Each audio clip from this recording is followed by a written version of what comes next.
কোন সিনেমাটা নিজে দেখবে?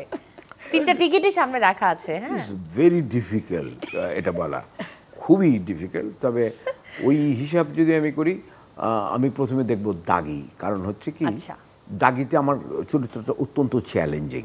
আচ্ছা, ভাষাটা পুরো বাংলা ভাষা না, যেহেতু ইটস অ্যান এক্সপেরিমেন্ট। সেই এক্সপেরিমেন্টে আমি অ্যাক্টর হিসেবে কতটুকু যেতে পারলাম ওটা যাচাই করার একটা আগ্রহ আমার মধ্যে রয়ে গেছে। ওটা হচ্ছে আমার প্রথম দেখার বিষয়। সেকেন্ডলি আমি দেখব হচ্ছে জংলি। কেন জংলি দেখব? জংলি যে ডিরেক্টর, তার সাথে আমি কখনো কাজ করিনি, রাহিমের সাথে আমার কাজ করা হয়নি, কিন্তু technically he is very sound.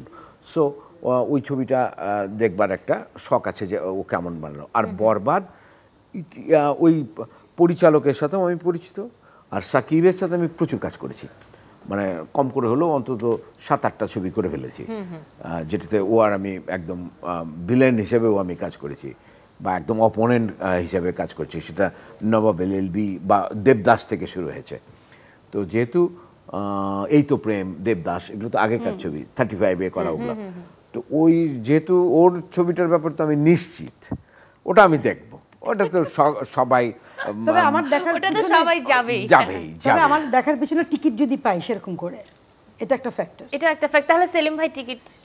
হ্যাঁ, ডেফিনেট। আমরা প্রতিবেশী। আমি যেদিন ছবি দেখতে যাব, আমি চয়নিকাকে বলবো যে চলেন যাই দেখে আসি। দিদি শুধু তোমাকে বলতেছে, আমাকে বলবে না? না, রোজিও যাবে সাথে। না না, আমি বললাম দিদি যাবে, ভাবি তো যাবেই, আমাকে তো বললেন না। তুমি তো নেইবার না আমার, তোমার তো অনেক দূরে বাড়ি। তাতে কি, আমি তো অ্যাটলিস্ট হোস্ট করছি এবং আমাকে তো খুব স্নেহ করেন আপনি। আচ্ছা, সুযোগ হলে তুমিও যাবে। জোর করে টিকিট নিলাম, আমার মন খারাপ হয়ে গেল। দিদি, এবারে ঈদটা সেলিম ভাইয়ের না?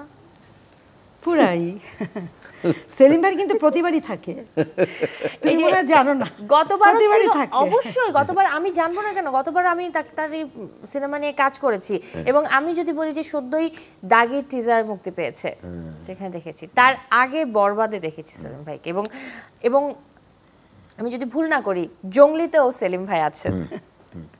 এবার আমার একটা নিজের সাথে একটা নিজের যুদ্ধ আছে। আচ্ছা, সেটা হচ্ছে দুটো ছবিতে আমি পেশাগতভাবে একই এরকম চরিত্র করেছি, লয়ারের ক্যারেক্টার করেছি আমি, উকিল, দুটো ছবিতে। কিন্তু দুটো লয়ারকে আমি কতটুকু আলাদা করতে পেরেছি, এই চ্যালেঞ্জটা আমার কাছে আছে।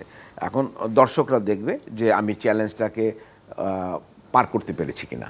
তবে আমি চেষ্টা করেছি, এটা আমি ইচ্ছা করে চ্যালেঞ্জ নিই। আমি কিন্তু ইচ্ছা করলে একটা ছবি নাও করতে পারতাম, কিন্তু আমি করেছি এই কারণে যে একজন অভিনেতার দক্ষতা তখনই সে দেখাতে পারবে যখন সে দুটো চরিত্রকে আলাদা করতে পারবে।